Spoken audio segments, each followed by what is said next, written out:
Hey, everybody, welcome back to the Pardon Will podcast. I'm your host, David Lilly, and it's been a hot minute since I've done an interview, but today I have a very special guest, and we're going to get down into the dirt, mostly talking about politics, but a little bit of the intrinsic concepts behind that, especially to deal with identity.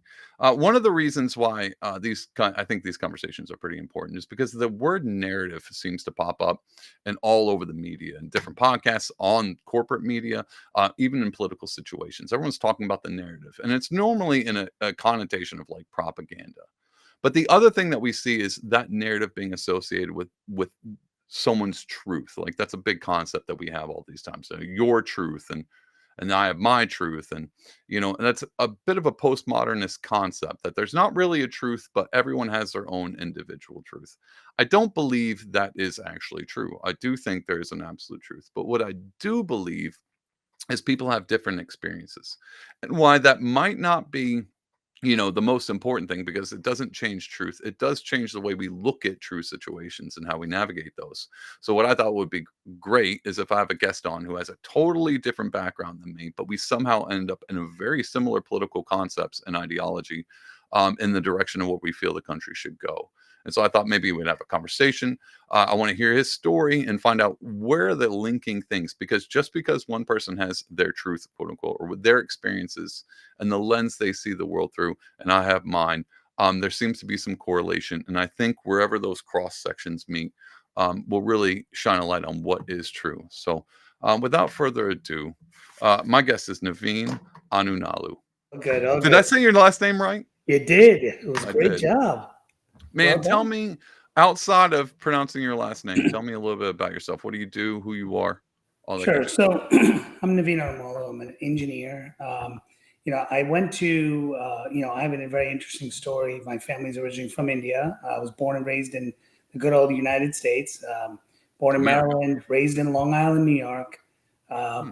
my parents hail from an area in South India known as Hyderabad in that region.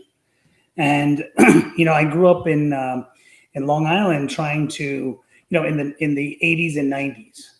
Okay. And I'm dating myself. I look That's very fine. young, I know, but I grew up in that time frame, and I grew up through a time where people didn't know the difference between an Indian and a Native American. I grew up during that time frame, You and know why that is, right? Because Indian was just a normal phrase. exactly. Everybody's Indian. Yeah, well, and so I told people, well, I was born here and I'm Indian, therefore I'm a Native American. So there you go. So, Yeah. but so I must be right. It's But so weird. But I yeah, mean, I guess it's just American culture. Although you grew up in Long Island, so to me, that's a little bit different. I assume it's fairly diverse in Long Island. well, not in the 80s and 90s. So in Oh, the okay. 80s, so just a little backstory: Long Island was home of the Nazis during World War II. For Believe it or real? not, Stranger Things is built off Eastern Long Island by Montauk and the Hamptons and all these areas which were filled with Nazis and others. Stranger Things is built on it was the Nazis, not the Russians, who were running these camps underneath the ground and trying to do all this testing on people and all that kind of That's stuff. that's funny because Joy Behar came out yesterday and said the Nazis are all in Long Island. That's what I heard. I'm just joking. That's Joey Behar. We got some interesting things about her too. So, Yeah. um, but Native Americans be wildin'. No, I'm just playing. well, I grew up like I said, I grew up in Long Island, and I navigated multiple cultures, but at the same Yeah. time trying to, you know, um, assimilate. Trying, I mean, I was born here, so I should assimilate, right? Trying to understand, how to navigate school here and navigate my family's culture and navigate all these things. Um, to fast forward before I get into the details of some of that, I ended up going to Stony Brook University in Long Island, did my undergrad in electrical engineering, did a master's in global operations. From there, ended up getting doing a graduate program at Harvard Business School. Oh, right. Um, Okay. yeah, pretty wild stuff. And now I run a federal government contracting business. My father does something similar. He was actually the first Indian American to be recognized in U.S. Congress. Okay. He's won major awards and all that.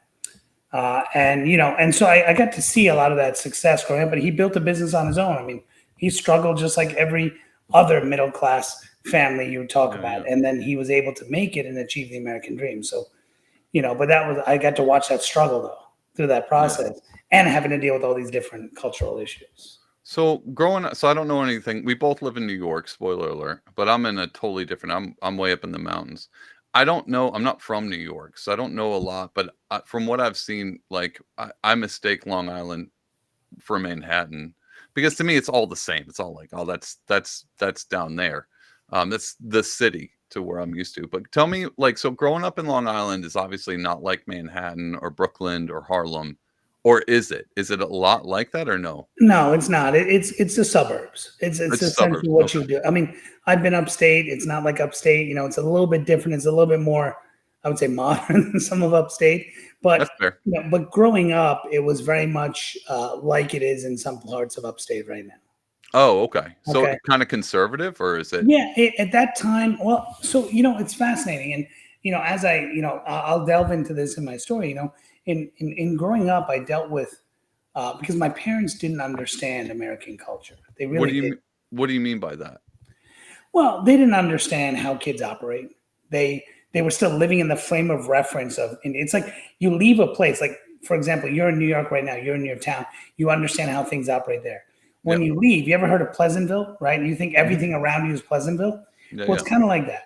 They felt like, okay, school should be like in India. Oh, the kids, just all you do is study, right? And you talk to other kids. They didn't understand that you have to have a social aspect with hanging out with kids. That Hmm. they didn't understand that stuff. And so growing up, they I would try to make friends with kids, and they were just like, why do you care if that kid's your friend? Is he studying? Is he working hard? Is he doing? I'm like, he's 5 or he's 6. Like, who cares? I Like, got to be honest, I like your parents. This is yeah, awesome. it's like, Get a job. Why are yeah, these kids all unemployed? What's wrong exactly. with them? Yeah. So they're like, what is he doing? And so, growing up though, I didn't understand. I would see my friends' kids giving them a hug, like the parents giving them a hug and doing all that stuff. And when I tried to do it, my parents were like, what are you doing? Like, why are you trying to? And so I didn't have that attention. So I started watching. I had an older brother. He was kind of aloof also. Like we didn't really hang out a lot. We didn't really talk a lot. We fought sometimes. And so my parents had that struggle and they were working and they were trying to bring me to their parties with their friends. And then I was trying to, how do I hang out? How do I relate to this kid, down Yeah, here? yeah. How do I do it? And so, the story I like to start with was when I was in fifth grade. I was everyone was my friend, and it was great. I was having a good time, and then but I was a kid who would give candy to everyone. I would bring candies and snacks stuff. Yeah, One yeah. day I didn't bring any snacks for a couple of kids. A couple of kids didn't like it. Did you do that on purpose? No, I just didn't have enough, and Oh, so so it wasn't like, well, I'm bringing yeah, screw these kids. I ain't bringing none. Okay, correct. so you ran out. So Yeah, you're I like, ran out. So sorry. I didn't have enough, and the kid was like, he got mad at me. So on the bus next day, it was like Forrest Gump, Yeah, seats yeah. taken, but there wasn't a Jenny to sit next to. So it was like I'm sitting at the front, and the bus, and I'm talking to the bus driver, and I'm like looking back, what's going on here?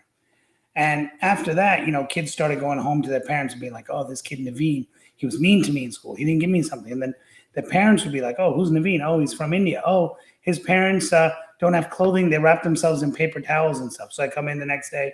I heard your mom wraps herself in paper towel because they don't have clothing. And that was Wow. the ignorance of the parents at the time Yeah, saying yeah. that, right?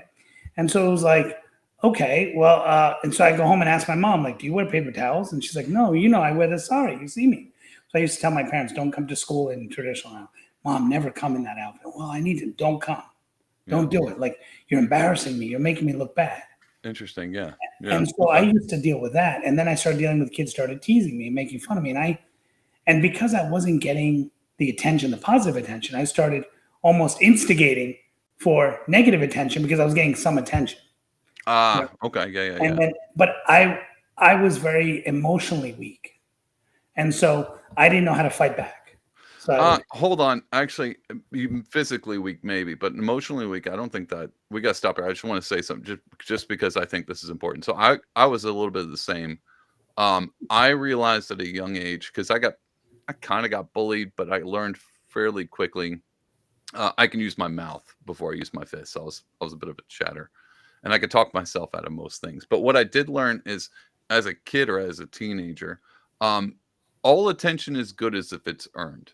If it's ever unearned attention, like like you didn't do anything to get it and you're getting it, it's never good. It's never a good thing. That's why And class clowns, they act up, they draw attention to them. Even if you're being a jerk and you're being you're provoking someone's aggression, it's something that you're doing. But if you accidentally, fart in class, that wasn't on purpose. Then obviously it's attention that you didn't want. Even if the next day you're like, oh, I got to laugh, let me make fart noise in class and get the laugh. It's a weird dynamic. It's always attention that isn't earned is always never wanted.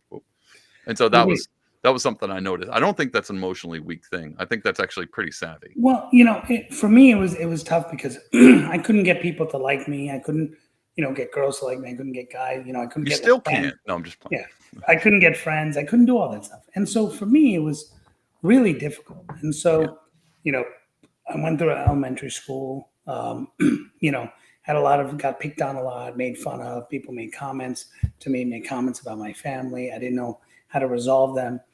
They would, and so I started moving away from my religion because I didn't really understand my religion, but I also didn't understand what my friends were telling me. I didn't understand or what the school people were telling me, the kids in school. So when I went from elementary school, I went to this big middle school, and at that time, I grew up in Smithtown, Long Island. At that time, you had all there was some budget cut, and they combined the two high schools into one. And they combined all the middle schools into one. So you had like all these middle schools in one massive school, and they put one of the high schools and made it the middle school. And it was like, holy shit. And so you had hundreds of kids in there. Well, very quickly, it was like I was a kid that everyone made fun of. No. And I was a kid that everyone would push or beat up or make fun of or steal something from. Like if I had money, they'd steal my money. They do all that stuff. And, Can I ask you one question real quick right. and continue? Were you the only one, or was there a group of y'all? There was, let's put it this way: the nerds who were getting picked on would pick on me to stop getting picked on. Oh wow, so you were the bottom. Right. You were the downhill. I was the bottom one. You were the I was the bottom. bottom one. And so, Yeah. kids were constantly making comments, saying things. And middle school was pretty hard. I started, having, I had one friend in middle school. His name is Dean, great guy. I would go to I was a person who, even though people were making fun of me, I still wanted to be around everyone. Yeah. And so I would still go to the 7th grade dance. I go to the 8th grade dance. I would show up, and I remember I would go there, and kids would be bothering me, and they'd be like, "This kid Dean," who goes like, "Dude, it's wrong for you to pick on him. You got to fight with him. You got to fight with me." And I was like, "Oh, cool." And so he would back down. I remember he would stand outside, like, it's you got to do what's right. And I'm like, okay. And so finally, I had a friend. So we hung out a little bit, but I didn't know how to have a friend. So it was like I would hang out too much with him, and they'd be like, "Dude, stop calling me. Like, why are you like Stage 5 clinger?" But Yeah, it's your only friend. It's right, my only you friend. only have one. Yeah. It's like, oh, his dad's going fishing. Oh, hey, can I come? It's like, okay, I was going to spend time with my dad, but sure, Yeah. And so, those kind of. My parents didn't know how to handle it because they're like, oh yeah, he's hanging out with kids, cool. Whatever's happening in school is okay, And so I would get into fights, or I would come home, tell my mom. She didn't really understand it. She'd say, oh, you're okay, but because they were also immigrants, they were scared of going to the principal and complaining. Yeah. Because they're like, oh, what will happen? If I say something, they won't listen to me, or it'll go worse. So just shut up and don't say anything. Can I ask? I don't come from an immigrant family. I mean, I do, but way down, way back. And even then, it was like Irish and English. I don't count that as immigrants. I don't. Is that a thing? I guess what I'm asking is like, did they get? Is that how? Like, where did they get that from? Was that from experiences once they got here? Like every time we seem to talk to these people that have been here for a while, they seem to there's a disconnection. It always ends up worse. So we should just it's because of what they saw. I mean, my dad came here in 1969, did his master's right around the civil rights. Just after civil rights. He saw some of this stuff happening. There's always that feeling too. Is like, oh, you're not from here. People talk to you.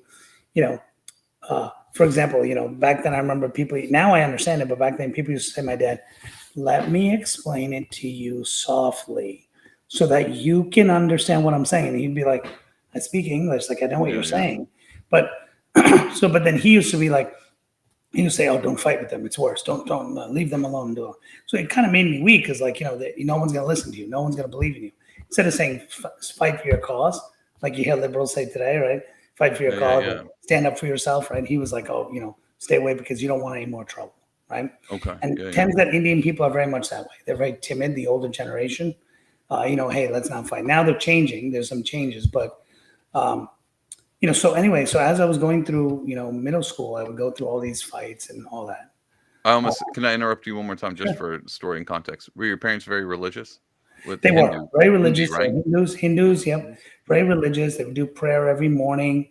Just I wondering. used to not understand it, and then people used to make fun of it.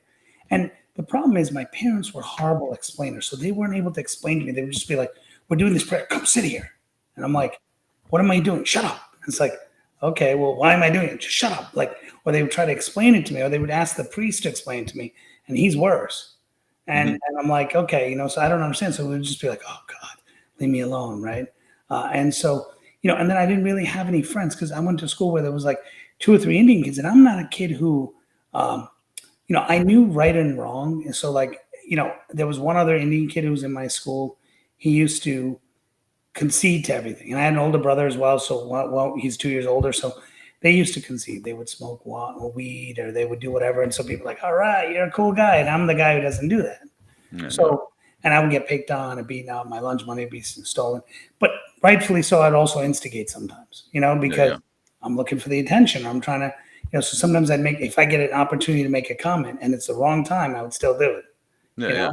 Like, some guy's talking to a girl and I'll be like, oh, look at you. You're looking like a puss, thinking he's not going to come after me. And then he goes later, hey, slams me into the locker. I saw you last time. And I'm like, oh shit, you caught me when, I got you that time because you couldn't do anything because your girl was there, whatever.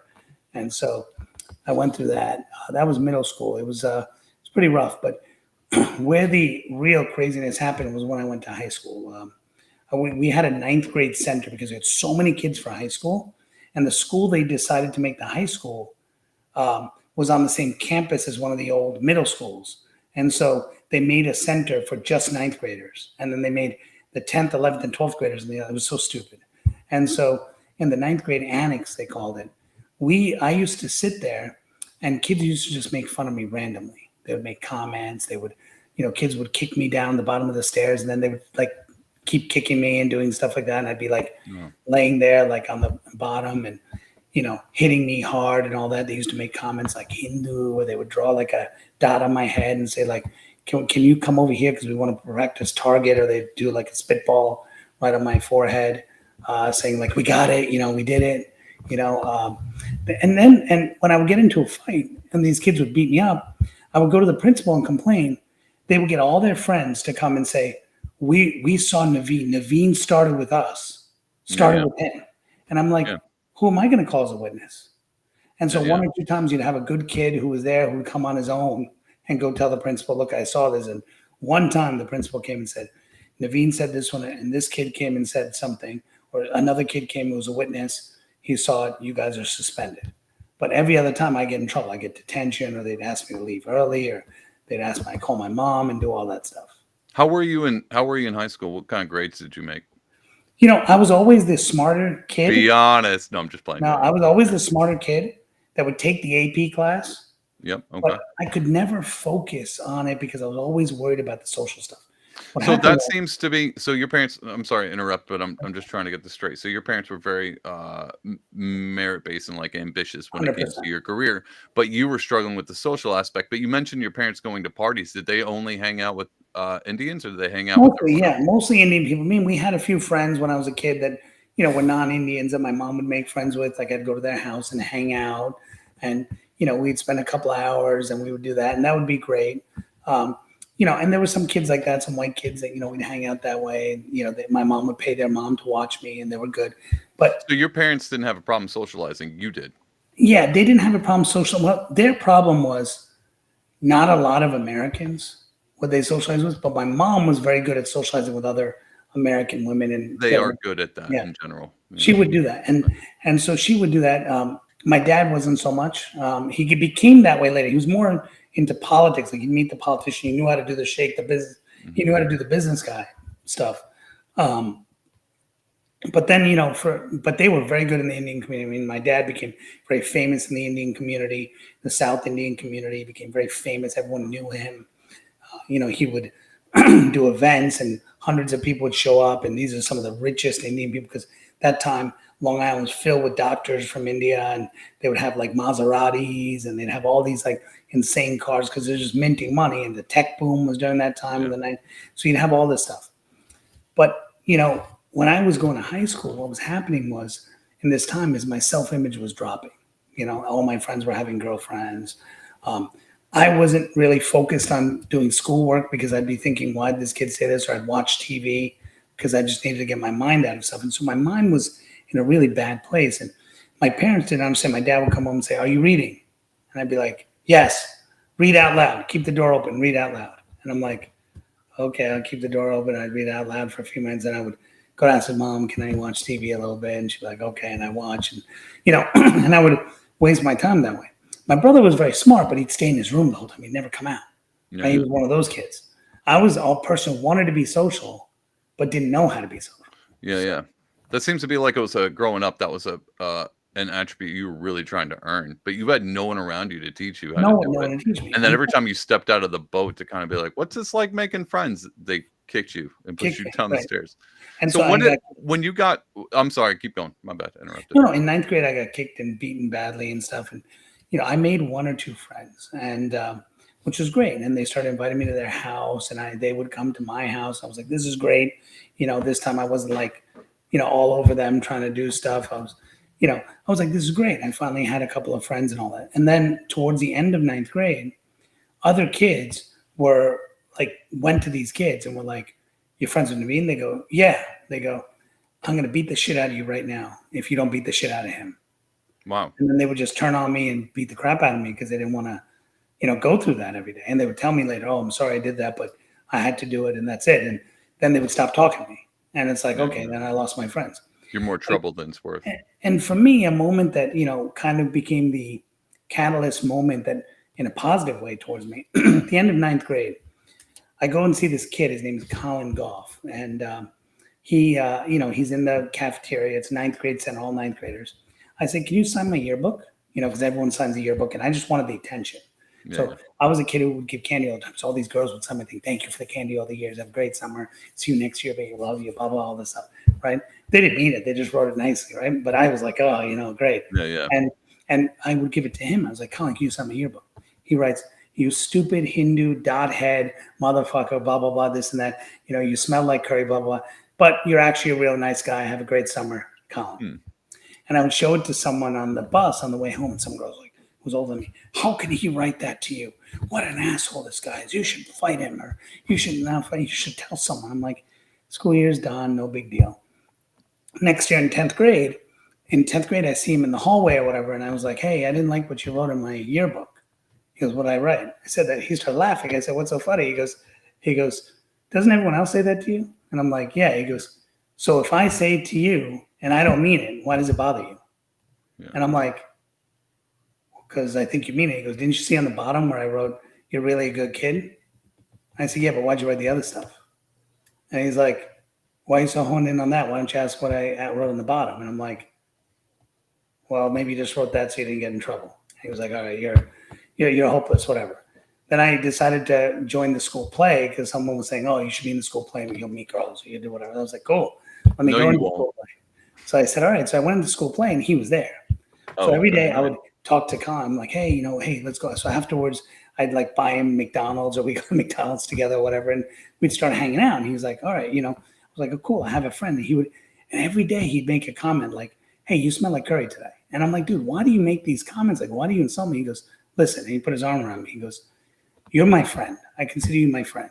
If I insult you and you can develop a thick skin, then you will be able to survive in this world. He said, otherwise, you're going to take everything so seriously. Yeah, he's absolutely right.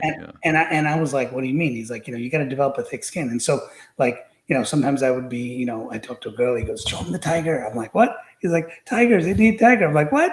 Like, what do you do? But he would kind of bring me into a area where it was okay if people were making fun of me. Right. but I was still very depressed deep down inside. And Do you but think do you think it's when that concept, I want to stop there and hone in on that, where it's okay if people make fun of you. That's a really odd and kind of interesting statement. Do you believe that today, or is that just a way you thought of it back then? no, I agree with it. Hey, let people be how they're going to be. They want to say it and they feel good. Let them do it. It doesn't bother me. What he was telling me was have thick skin. People Yeah. are going to make comments. There's one thing, I don't know where you are. So I work in a totally different industry than engineering. I'm not in the city, but I grew up on a job site, construction job site.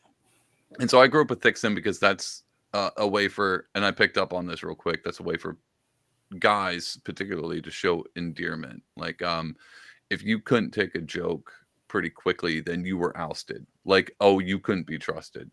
And there's a common meme where guys always be like, look at this, douchebag, blah, blah, blah. And as soon as he walks away, like, he's actually a really good guy. And then they show like the female version where it's like, oh, she's so beautiful. And as soon as she walks away, she's like, oh, she's such a tramp.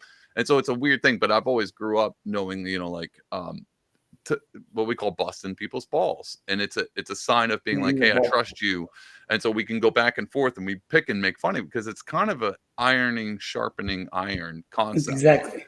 And so I was wondering, it's a weird say to me. It threw me off when you were like, yeah, it's if people make fun of you, it's kind of a good thing. And I was like, yeah, I think so, but I think for people listening, it's just like, oh, is it really? Because we live in an anti-bullying age, which is a weird topic to bring up with your whole entire story being like, yeah, I was bullied all my life.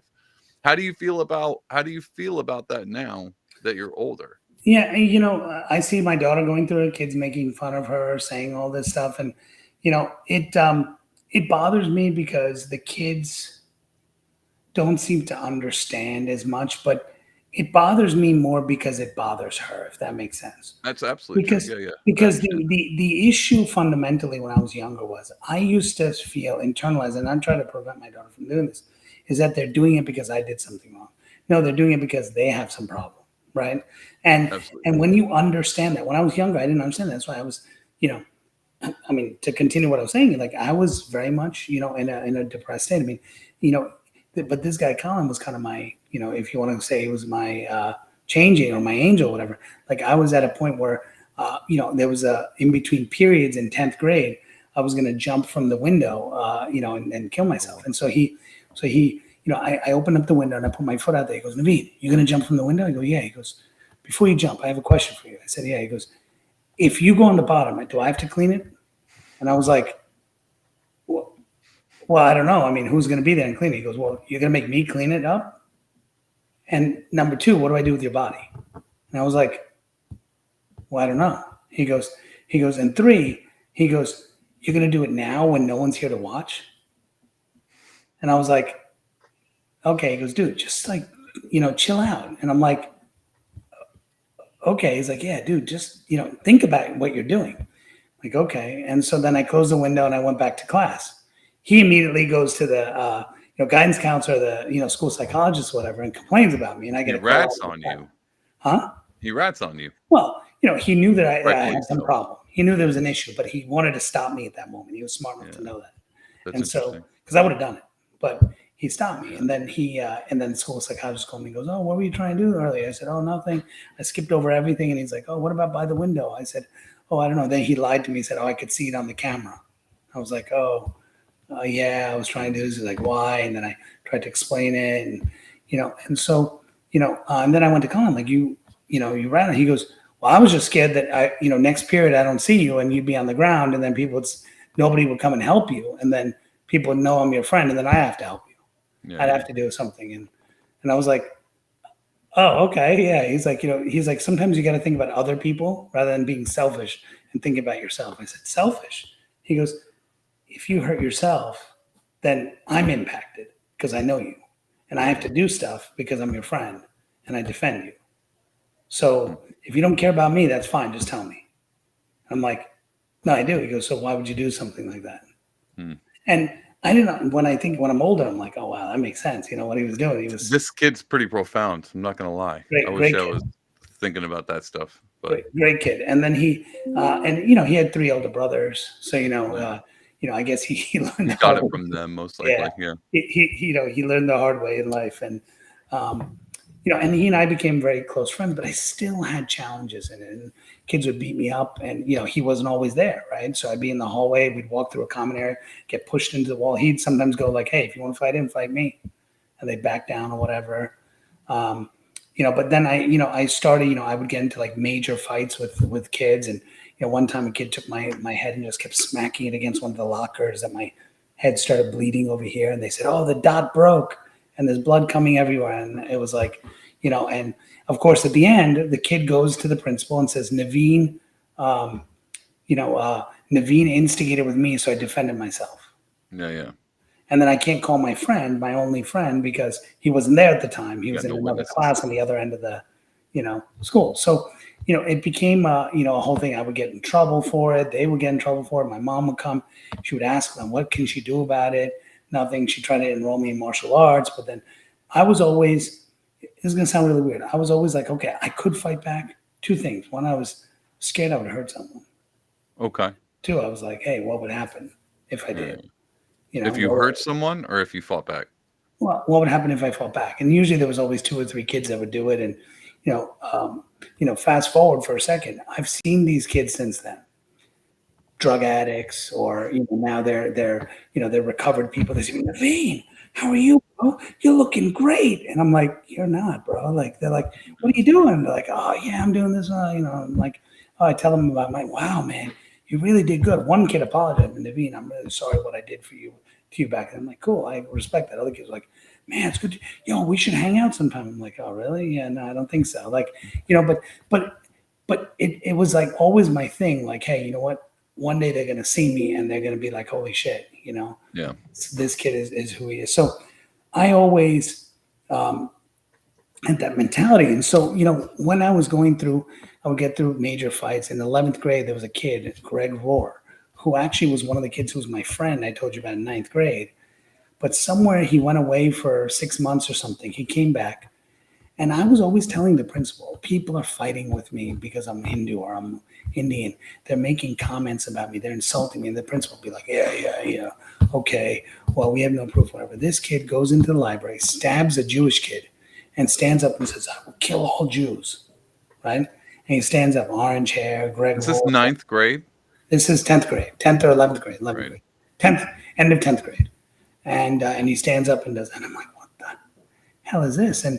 And so I'm like, what do like, and so then everyone is like, all these Jewish kids are like, oh my God, I was terrified. And I was like, Naveen, you thought you had yeah. problems.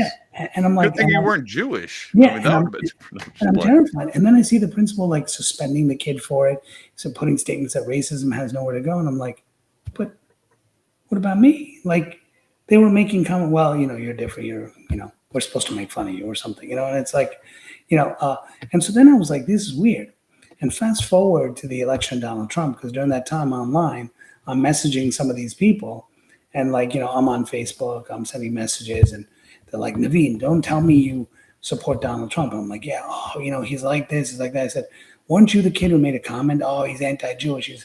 He's like the second coming of Hitler and saying all this stuff. And I'm like, you guys are staunch Democrats? They're like, yeah, and and I'm like, but Hold you on, guys are the stop, ones. stop. We jumped too quick. I'm not. Don't mean to interrupt. All No right, problem.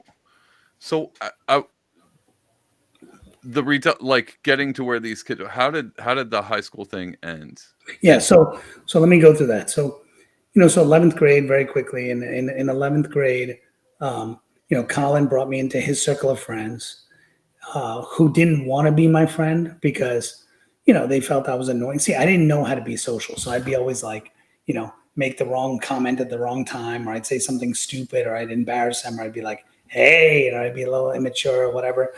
And so, but he always made sure I was there, always. And I would do other things like, make people come over my house to my basement and hang out. So they used me for the basement too. So Did it ever get better? That's what I'm asking. Did well, it I'll did tell it you. change at all? I'll tell you the major change. So this all happened, right? I had this group of friends now, suddenly, or at least so-called friends, and senior year, 4 months before graduation, we're in a class with 11th graders and 12th graders. There's a kid named Bill Strong in that class. He would always harass me and heckle me and make comments. But he was hilarious. Like Colin was in the class too. He'd be like laughing. He'd be like, dude, like the guy would like razz somebody out. He'd be like laughing. But he'd make comments to me and they were like serious. And I felt hurt by them. and he would like make comments. So there was a sofa in there, and I sat on the sofa, and then and then I remember he made some comment about me smelling or something. Then I got up, then he went and sat on the sofa, and then I said, "Can you move?" He goes, "No," and then he like pushed me out of the way or whatever. So I started choking him like this really hard that his neck started turning red. And the teacher's like, "Naveen, stop!" And she like came and like got another teacher who came over there who stopped me, and then I stopped, and like he would have died if I continued. And I remember all the 12th graders in the class started clapping and saying, "What have you been like? We've been Where's waiting this for you to do been? that." And the Where's this 11th been the graders whole were like time? horrified. They were like, "Oh my God, like you're a demon. You're like a school shooter type person or whatever." And but the 12th graders were like clapping and applauding. And next day, they're like, give me a high five, like, Yeah, hey, yeah. good job and stuff. And like most of them were girls, but some of the other guys were like, you finally fought back. Like, how does it feel? And I'm like, Yeah, it's almost like that the passing, like the what's a coming of age moment. Like it's actually a solidified coming of age. You finally crossed the threshold, being like, okay, you were this insecure kid, and now you're turning into a man by taking a step forward. And it's correct. cool that you had people around there to notice that, especially your peers. It's totally different than it's like a parent being like, good hit. Because I don't think parents look at the coming of age story the same way as other peers who Exactly. probably had to go through something similar. And I went to the prom that year, senior prom, and I was, voted most likely to be remembered along with, But they didn't specify for what? well, they didn't, Like, "Do you remember this Indian kid who choked that one guy up?" See, it worked. but what's interesting is the lady who was recognized with me on the girl side was Joelle Gargiulo, who was a news anchor on News 4. And Wait, she is was she so she today, grew up okay, yeah, yeah. grew up with me. And she Great. actually was one of the nicest people to me throughout high school. She would always, when someone would beat me up, like if she was a guy she was dating and was beating me up, she broke up with him right away. It was like, she'd be like she was always sweet to me, always like, Yeah. an encouraging light for me. Well, And she'd so break it up, but then she'd write a story about it. no, she did, but she's in, she works for NBC. She's actually does the morning news or whatever for NBC right now. Cool. But it was, that was high school, and that was pretty traumatic for me. I mean, I know the end sounded like a lot better, but it was still pretty traumatic for me. Yeah. It sounds like an ongoing hell for multiple years. Yeah, and for But me, it was like, did well, it play at all? So, because I interrupted you and I brought you back into the high school thing, but you did make a mention. So you're a Trump supporter. For anyone listening who's like, "Well, yep, I'm not sure where this guy." You're a pretty staunch Trump supporter, yep, from conversations that we've had. Do you yep. think so? How do you link? Do you link it all, or you're just like it just so happens that I'm smart and sane, so I'm a Trump supporter? Or do you look at this story and be like, this the reason why Trump he appeals, because not just Republican, a Trump supporter. Does Trump appeal to you because you see something in your past that Yeah, relates to this concept? it's a great question. You know, this willingness to fight back, but counterpunch, right? When I saw him being attacked and being mocked, I thought to myself, this is someone like me. And then I said, what he's saying makes sense. Now, to frame this, there's some more info to learn here. My dad has always been a Democrat his whole life. He loved Bill Clinton. He loved all that stuff. And all of these people who picked on me were also Democrats, or their families were Democrats. When I went through college at Stony Brook, the same kids would be talking about, oh, Bush sucks, look at the war and all this stuff. And I always felt like you should earn what you get, right? You should be where you are. You should be able to work hard to get what you have. You shouldn't have to get free handouts. Yeah. And I didn't respect Bill Clinton because I thought, he was a person who just seemed slimy and phony. So when I was a young kid, even though my dad liked him, I kind of felt like, there's a part of me that didn't like him because my dad liked him, but there was a piece also that I didn't like him because I was like, I just didn't trust him and I felt he was weird. And when George Bush came, I was like, all right, well, at least he's talking about fighting back against people, punching back, like, making our country strong. And I was like, that's what I needed. It's like I needed to be Yeah. strong, but there was no one to do it. And I felt like what I went through could have been avoided, but the policies of those people were like, oh yeah, it's okay to be it's okay to be racist. We don't care. Like, they always, and I know, I'm smart enough to know that you can't accredit that to a president, but I'm just saying that, what I went through in the 90s, I thought, what, that was under his watch. And as I got older, I saw America changing. When I was in Stony Brook, it was amazing. I saw Indian kids from everywhere. I was like, holy shit.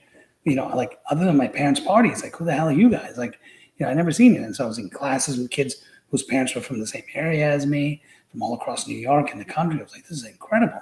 And so that opened my eyes to all different people. And I was able to hone in my skills and social skills and start making friends and become popular. And I was like, everyone knew me and stuff like that, which was great. Yeah, yeah. And that was really where I honed in my skills. And do you think so? It seems like, and I like that. There's reason, like I like Trump. I've never really been a hardcore Trump supporter, but I'm definitely am, I guess, a Trump supporter now. And there's certain aspects. I'm not a single issue voter, but there's a hierarchy of reasons why I would prefer Trump over anybody else. But it seems like yours is because you're recognizing in George Bush, and it's probably something from what I probably tell people in your life. You have the way you were looking for social situations. You seem to pick out and look at social, or at least people, through a lens of strength. Seems like strength is something you're like, no, these are the Huge. people I want to be around. Because Huge. you did that all through your childhood. You found that strong person to stand up. And so I think that's, I mean, it says a lot about the way you feel about Trump. Do you think that's something people don't look at? Is that, your Democrat friends, Yeah. why do they not see Well, strength? well, I think what's happened is, you know, a lot of these people who were once, Democrats who became Trump supporters, and people who stayed as Democrats, like the people who bullied me and people like that, what happened was when Donald Trump came in the scene, he was fighting against a system. Yeah, yeah. But if you compare that against Barack Obama, who came in, he said, I'm going to fight against the system. When Barack Obama came in, I was excited because it was someone new. Yeah, yeah. What I didn't like was people coming to me saying, you have to vote for him because one day you're going to have a kid and that'll be your kid. And I said, I don't want to vote for someone because that's going to be my kid. And I started listening more and more. And he'd say things like, change you can believe in when we get it. And I didn't really, and I was capturing the words he was saying. And it was very Bill Clinton-esque, like, You started to see like, those. Yeah, like yeah. David, I want to tell you, you're a real good guy. You're a piece of shit, but let me tell you something here. We as Americans need to kick your ass and learn together. And you're like, what a speech! And in the end, Yeah, you're like, yeah. did he say I was an asshole? What did he say? Yeah, Yeah. did he just And then you read the just report. flip me off while he was Yeah. waving at me? You read the whole thing, and you're like, oh, it's suddenly missing from the thing. You're like, wait, am I delusional? I thought I heard him say it, but he whispers those words in there, which gets into your subliminal mind. So I'm like, oh God, this is crazy. So, I was on board with Obama. I didn't really vote in 2008 election. I mean, I didn't really support McCain because I didn't like him. Who did? I didn't trust Obama, but I was like, okay, this has changed. President has my ear. I want to hear what he's going to do. And as I saw time goes on, he would never take the side of, like, for me as a kid, an Indian kid growing up, I was also scared of police. I was also scared of doing all this stuff. But I would see him always trying to blame everything on race. And I said to myself, I was at the point where I realized in my life that for me, I was at fault for some of the stuff that happened to me when I was a kid. I'm not saying, the racism was acceptable. I'm saying that, as a kid, I instigated it further. Okay. Yeah, yeah. And that's a fact. But when you blame everything solely on race and you're not willing to accept, I've forgiven all the people who've done this to me, who did that. I do enjoy sometimes, seeing them in the road and just seeing the fact and cherish the fact that they're pieces of shit now in their career, in their life. But I like shaking their hand and be like, hey, what's up? And I'll give them a hug and stuff like that. So you're happy watching them steal catalytic converters, as long as it's not your catalytic converter. Exactly. Okay. Exactly. And so, for me, that was what it was about. And so I always thought to myself that, success should be based upon what you've achieved and how many people are better off because you lived. Yeah. Simple. That's a good That's a good metric. And so I looked at Donald Trump and I said, he's created tons of jobs. Yes, a lot of people have lost jobs. A lot of people have, he's screwed a lot of people in terms of subcontractors and other stuff. But in the end, more people are better off because he lived. Yeah. And that was before he became president and before he went into politics. And then when I looked at people like Obama and Hillary Clinton and stuff, and I said, they didn't do anything. And they just, were mooching off the system. And then I realized Bill Clinton did the same thing. And I thought, wow, these guys became millionaires, but they didn't become millionaires on their own. And so they became millionaires because they were granted that. And I said, wow, I wish I had that chance. Like, I'm working my butt off, slogging, and he has an opportunity because he became, and it's like, well, that's the rite of passage. I'm like, no, but it's not like he created a job for someone. He was He was never writing. He was never signing the bottom of the paychecks, right? Um, Yeah. and it's not like he was receiving paychecks either. He was, he was just there like the recipient, and he was getting this money coming in to book sales and all this stuff he was doing. Nobody You talking bought about his Bill book. Clinton? I'm talking about Barack Obama. Nobody, Oh, okay. he didn't make any money at selling his book until he became president. Then he became a multimillionaire just in book sales, because all around the world, Wow. hope from my father. And I also was turned off by him because his his father was essentially a sperm donor to his mom, okay, Okay. and then abandoned him. He writes a book about the sperm donor, but the guy that Didn't raised get him in any. Indonesia, Mr. Sotero, he doesn't mention him, doesn't bring him to the White House, doesn't bring him to his victory thing, doesn't talk about him, doesn't acknowledge that part of his life when he was in Indonesia. And I'm like, you were there for 10 plus years of your life. There's pictures of you wearing a burqa, like a not a burqa, but whatever, yeah, Muslim gear, and you were walking. Acknowledge that part of your life. At least now you're out of office, acknowledge it, but he doesn't. Well, here's why I think he doesn't, and I think it goes back to your story about the window. Um, I think inherently people, and I think there's a there's almost like I don't know, maybe it's just something we grew up. Obviously, you were able to sense what selfishness looks like through your friend being like, "Hey, why don't you think about other people having to clean up you?" I was gonna say clean up your mess, but no, he was literally talking about cleaning you Yep. as you were the mess.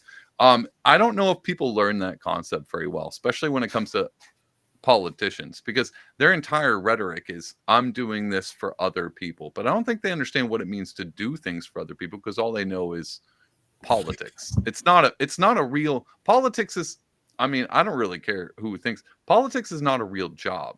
You're not really producing anything. You're organizing papers. That's your job, is to organize papers in a particular fashion, in a particular way, to make sure they go at the right spots. It's just administration. Now Yeah, there are glorified some secretary. working, yeah, but they're not building anything. They haven't put their hands to something like that. So the idea of selfish, I think, relates to the idea of what they think is work. So Correct. selfishness and charity is something that sounds really good when you say it out loud, but they have never put their hands to it.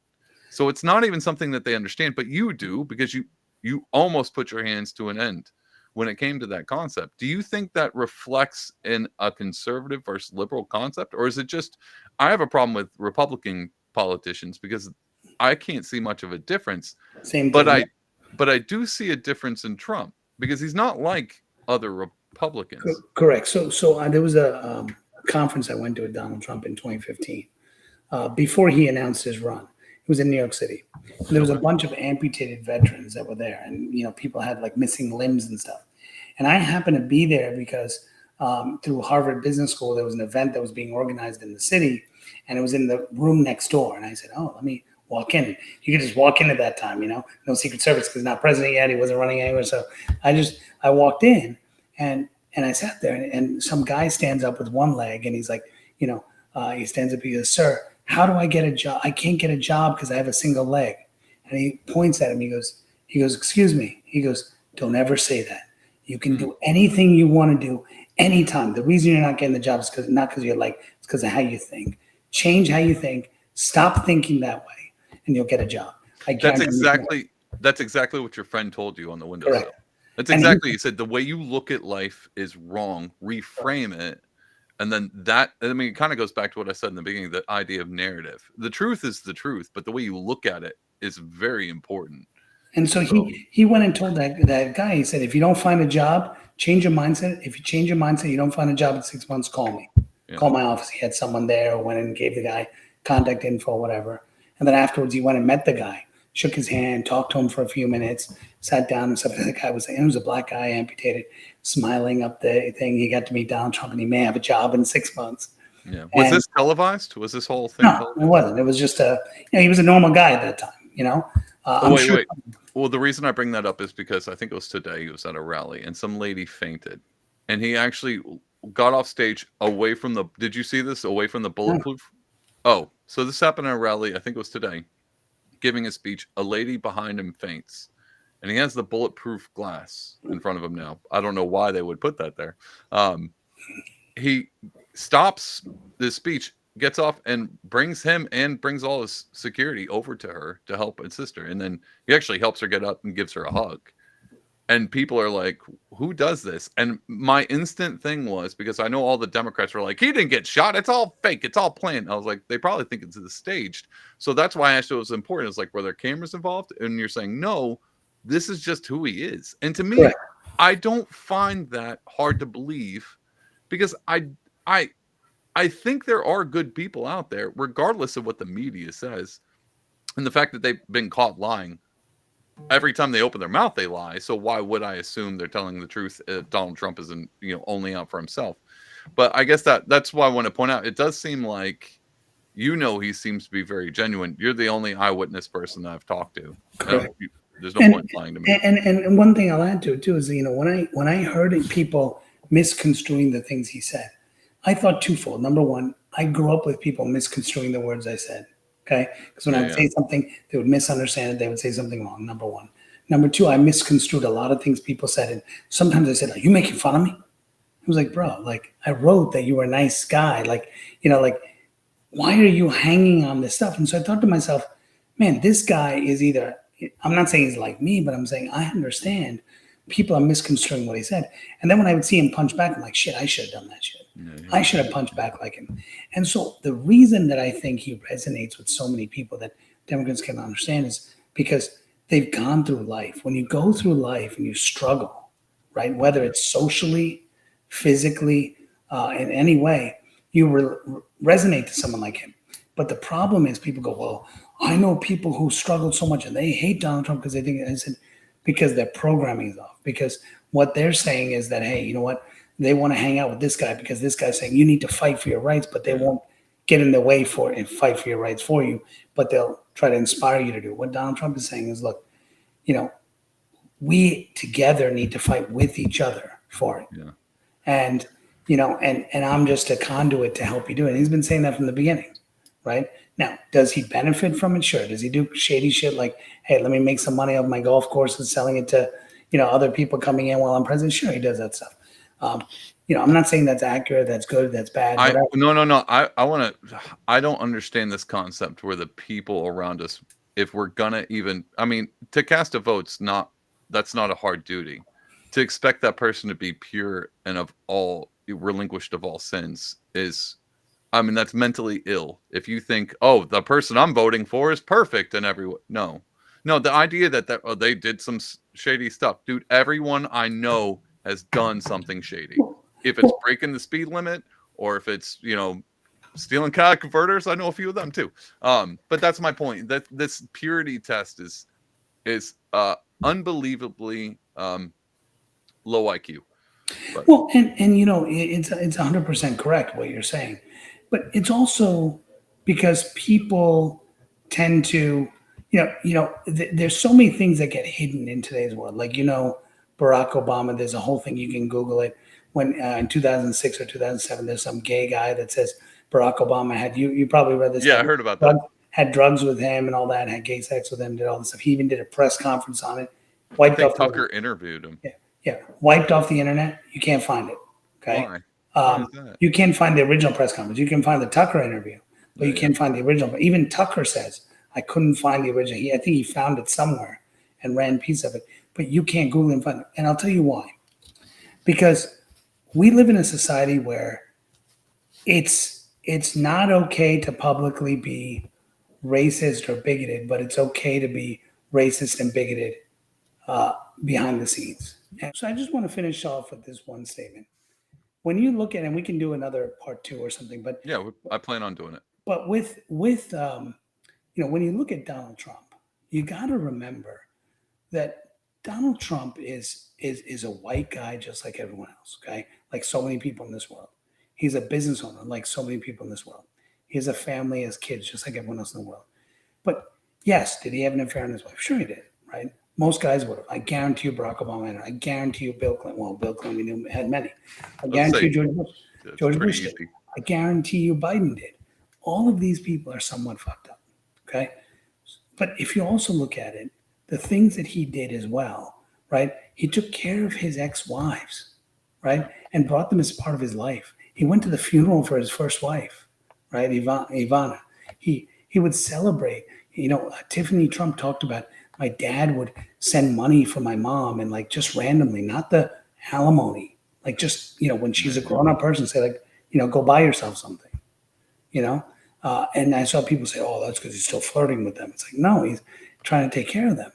And I thought to myself, he's a man of character, but he's also a man of principles, but he's also a person that will not let him, will always defend himself. yeah, yeah, And so I thought, wouldn't I want someone defending my country, my daughter, and my people with that same attitude? And the final thing I'll tell you, you learn from Donald Trump is, you know, you got to be a little bit psycho to run this country, just a little bit. I hope Yeah.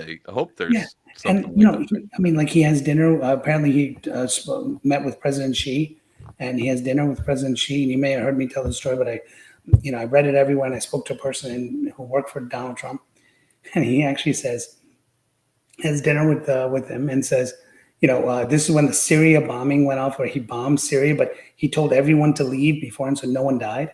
And Yeah, yeah, and it was like, why would you tell the Russians and others to leave if you're going to bomb Syria? And so he bombs it, and then he's having dinner with the Russian prime minister at the time, and the Russian prime minister gets someone whispering, "Excuse me," and he looks at him, Mr. President, did you just bomb Syria? He goes, "Yep." You want something else to eat over here? And he points at it, and he goes, "What?" He goes, "Yep." He looks at me, and he goes, "And if you go into Taiwan, I will bomb Beijing." And he goes, "No, you won't." And he asks the guy to come over. The guy comes over, brings an iPad. He says, "I have all these ships right outside China." And everyone was like, "National security." He showed where the ships are. Now they can destroy them. Well, they didn't, but yeah, he showed where the ships are. He said, "These are all right here, ready to attack Beijing." yeah, yeah. And he said, "I will bomb it if you go into Taiwan." Needless to say, there was no talk of China going Yeah. to Taiwan. And what I'm saying is he led peace through strength, but it's a different kind of strength, and one that we need today. That if I had that strength growing up, I may have succeeded. And that's why he beat the banks when he was going through bankruptcy, and he was able to grow and redefine himself constantly, Yeah, and yeah. why I think he's going to win.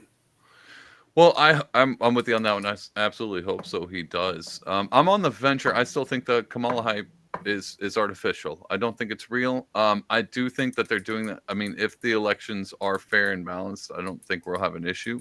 But I do think the hype is artificially there to make sure that when ballots get dropped at 3 in the morning, no one suspects otherwise. Oh, they're definitely doing that. So that's where I'm kind of at right now. But again, dude, I enjoyed this conversation. I'd love to hear where you come from. You came from somewhere totally different than how I grew up, but somehow we both, I think I like that, the strength thing too. That might be a lot of times people ask me like, what do you like Trump? Is it because everyone gives the same answer? They're like, I don't like Trump as a person, but I like his policies. Some of them are pretty good. And I'm the opposite. Like, yeah, his policies were mediocre, but his person's actually the thing that I like. It's similar to what you say. Like, is he a scumbag? Maybe, but I don't. That's not the part that I'm paying attention to. I like the fact that the media lies about him. I can see them lying about him, and he just brushes them off. And then the one thing that tells me, if you really pay attention, because I'm the strength, the strong attitude is one thing, but I can always pay attention when someone talks, whether or not they're being genuine. And the whole interview he did at the Black Journalists America Yeah. Unite, whatever, the thing that everyone's like, he said black jobs. What are black jobs? And I was like, did you not pay attention to the fact that he not once pandered? Not a single time did he even pander. He spoke to them as if he was going to speak to anybody else. And so Yeah. that's that thing, that sharp tongue thing, he doesn't have. And that part I'm very curious about. Anyway, dude, thanks for coming on. We're going to do a part 2. So it's just part 1. Thank you. Have you back on. Great conversation. We're going to dive more into relating to the aspects of politics, because you are an unlikely Republican, I would say. MSNBC would say that you don't exist, because you didn't vote for Joe Biden. You're not hating Trump, No, and all that good stuff. And but Trump's a racist. I should hate him, given what I you should went. hate him. And so you're not really. You have too much whiteness, is what I was told. That's right. That's right. So we'll get into that. We'll talk about that next time around. Naveen, thank you so much. It was great talking to you. I will see Pleasure you was back all here mine. next time, man. Definitely honored to be here, my friend. Thank you so much, All Paul. right. Have a good night, man. Take care, buddy. Thanks. Bye bye. All right, everybody. Thanks for tuning into the Pardonable Podcast. Getting back into the interviews. I'm not sure how many I'm going to do this year because it's an election year. But if you're like, man, I love the interviews, you won't get the interview, but you can also get me every Sunday night, 8:30. Just threw my pen across the room. That's how excited I am. Sunday nights, 8:30 Eastern, right here on YouTube, X, Twitch, and Kick. I'm on Kick now. I'm not sure what that is, but I'm there. So Sunday nights, 8:30, talking politics, talking news, giving you my whole spiel. We have fun. We tell jokes. It's really just a good time to kind of bring some levity to a very serious, dire situation, especially during this election year. But anyway, thank you for tuning in to the Pardon Will podcast, and like and subscribe. And I'll see you back here next time.